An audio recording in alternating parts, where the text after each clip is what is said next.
Hello, all of you beautiful people around the world. My name is Ryan, aka Say It With Me, Blackbeard TCG. Hope you guys are all having an amazing day, and if not, hopefully I can make it a little bit better. Now, look, in today's video, I know you guys read the title, you guys think it's clickbait. It's a little bit of clickbait. I'm a YouTuber, all right? But hear me out, We're 1 week into the OP05 meta. Tomorrow will actually be 1 full week. And tournaments have been going on, locals have been going on in Asia, the various regions in Asia. Everybody has their hands on the cards, and the meta is starting to form and develop. Now, there is a new boogeyman that a lot of people are scared about, a lot of people are encountering, and a lot of people are complaining and not really wanting to go up against. And that is Enel. In today's video, we will be talking about Enel, we'll be talking about his annoying playstyle, and I'll show you guys a template of what a lot of Enel decks are going to be running, and then of course the ratios and things like that can vary. But with that being said, once we're able to actually get our hands on it on the sim for us over here in the West, we'll be able to test out the spice ourselves and really be able to see, are people capping or are people facting? Is Enel going to be the deck to beat? Is it going to be the best deck in the format? One thing that I want to point out though, guys, is that the meta in Asia evolves like every single week for the first month and a half. We see different things topping. So we were seeing a lot of red and purple Luffy, and don't get me wrong, we still are. We're still seeing Law, but a lot of people are playing Enel now. So we'll see how long this lasts, and we'll see if Enel is the new boogeyman. But with that being said, let's go ahead and talk about Enel.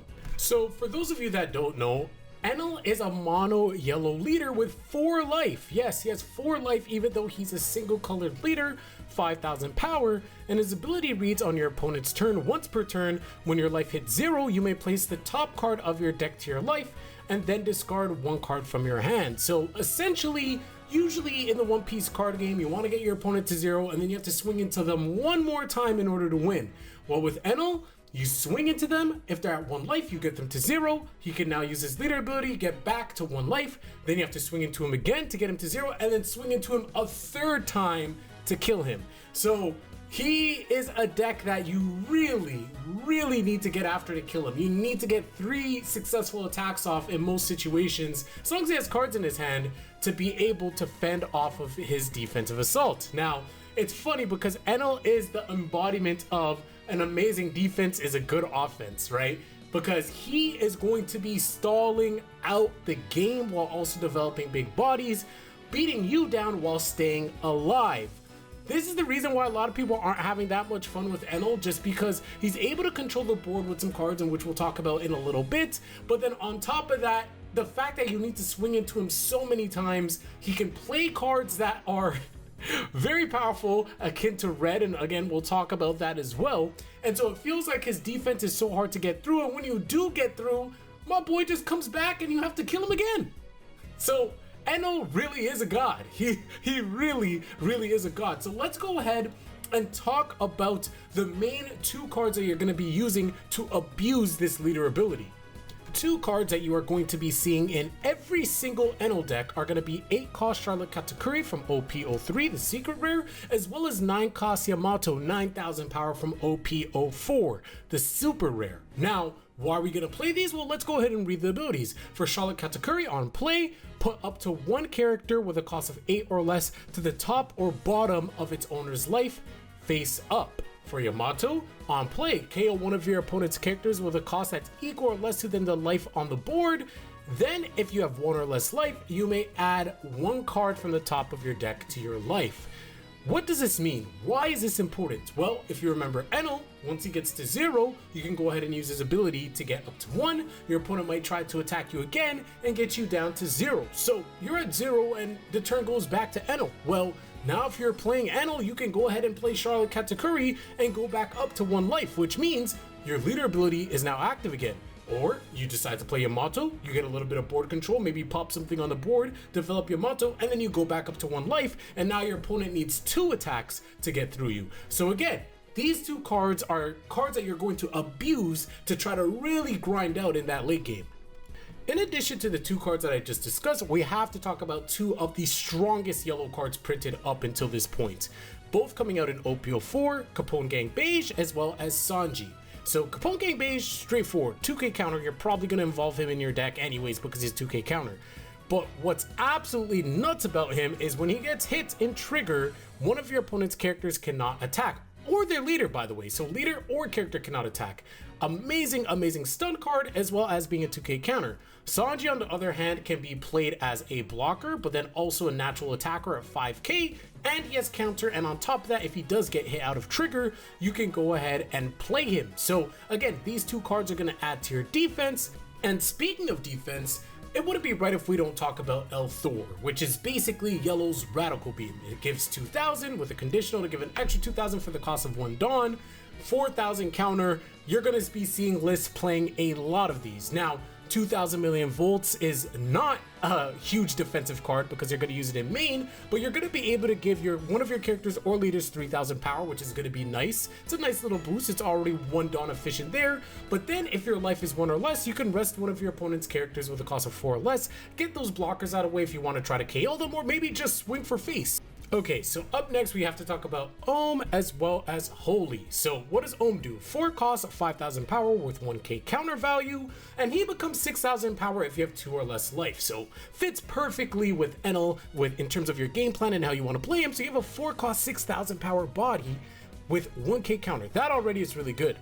However, on play, you can look at the top 5 cards of your deck, reveal up to 1 Holy and add it to your hand, then place the rest of the cards at the bottom of your deck in any order. So it's a searcher, it's nice, right? Well, if you take a look at Holy's 3 costs 5,000 power, so it's a nice beater. It's your standard vanilla. But with Ohm, you get to play Holy immediately. So not only do you get to develop a body with Ohm for the cost of 4 Dawn, it's 4 costs 6,000 power. But if you search and hit a Holy, then you can also develop Holy 3 cost 5,000 power. So for 4 Dawn, you're getting 7 Dawn value. Alrighty, so jumping over to Mokimoki, let's go ahead and take a look at Enel. So let's go ahead and add this leader. And now we have all the yellow cards that have been released up until OP05. So right off the bat, again, let's go ahead and add in the cards that we want. So here, we're most likely going to be playing 4 copies of Yamato, as well as going to be playing 3 to 4 copies of Charlotte Katakuri. Again, ratios will depend, but I'm just going to put them here. I would probably run 4 Yamato and 3 Katakuri because I'd probably want to see Yamato more than Katakuri, but that's just me. Of course, again, ratios, maybe you could run 4 of both, or maybe you want to run 4 Kata and 3 Yamato. I don't know. Again, this is just my opinion. We're just flowing right now. Up next, obviously, we have to run 4 copies of some of the most broken cards ever printed. So we have 4 copies of Beige, 4 copies of Sanji. So that looks really nice. Now let's go ahead and jump over to the events. As for the stage, we're not going to be running the Enel stage. You don't need to, just because everything else is just so damn strong and broken. So of course here, when it comes to these ratios, if you want, you can go ahead and play 4 copies of Thor.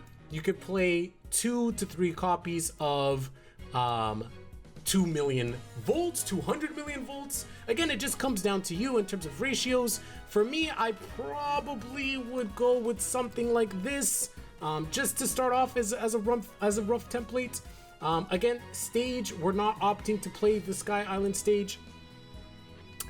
In terms of other cards, we obviously talked about Holy. We'll be playing 4 copies of Holy, and you can't play 4 copies of Holy without playing 4 copies of Ohm. So we'll go ahead and throw that in there. And this looks like a pretty solid foundation already. So this is already 30 cards here. Again, other cards that you can add, other cards that you'll see a lot of lists add are going to be that Godot card. I called him Godot or Gataru or whatever his name is. 5 cost 6,000 power. This stat line is really nice. What it does is on KO, you can KO one of your opponent's characters equal to or less than their life. So this is going to be really good in terms of board control. This is a perfect mid-range card. And so again, this stat line for 5 cost 6,000 power is absolutely nice. So I think that this is pretty standard. So from here, obviously you can go ahead and add in 2k counters, right? So you can play that, you can play this. So you have 2k counters in that sense. This could also be played out of trigger, I believe, if you need, but again, it's 2k counter, right? That's the main reason why you're gonna play it. This is gonna be 2k counter. The searcher, I'm just trying to find the searcher here so I could show you guys. There you go. So in terms of this, so I'd probably go 4 copies of this. We're gonna get 4 copies of this and 4 copies here. So here you guys go. The deck is basically almost built. We have 4 more slots left. Now, of course, you could decide to play the 4 copies of Enel just to round things out if you do want to have that. For me, I mean, he's good. He's good. It's not like he's bad or anything. I don't want to say he's bad. But for me, what else would I play if I decided to dabble into some yellow? You know what? I feel like maybe that would probably be one of the best options. This Zoro is also interesting, right? I don't know if this is going to be seeing play. Maybe a list kind of looks like that. But yeah, I don't know. Maybe you guys let me know in the comment section below. Would you guys just run the 4 copies of Enel instead here and just run that? I don't know, but this is just a sample list. Again, the ratios could be changed, but this is the deck. This is the Enel deck. This is a rough template. If anything, just drop these Enels here. And then I think from there, you could play around with the ratios for the events. Maybe you only want 2 copies of this, right? Maybe you only want 3 copies of this. This opens up some more slots as well. So yeah, it just comes down to whatever you want. But I think that this is a pretty good rough template. So now I'm curious, what are your guys' overall thoughts on Enel? Do you guys really think that he's going to be the next boogeyman? Do you guys think 1 week in, this is the best deck in the format?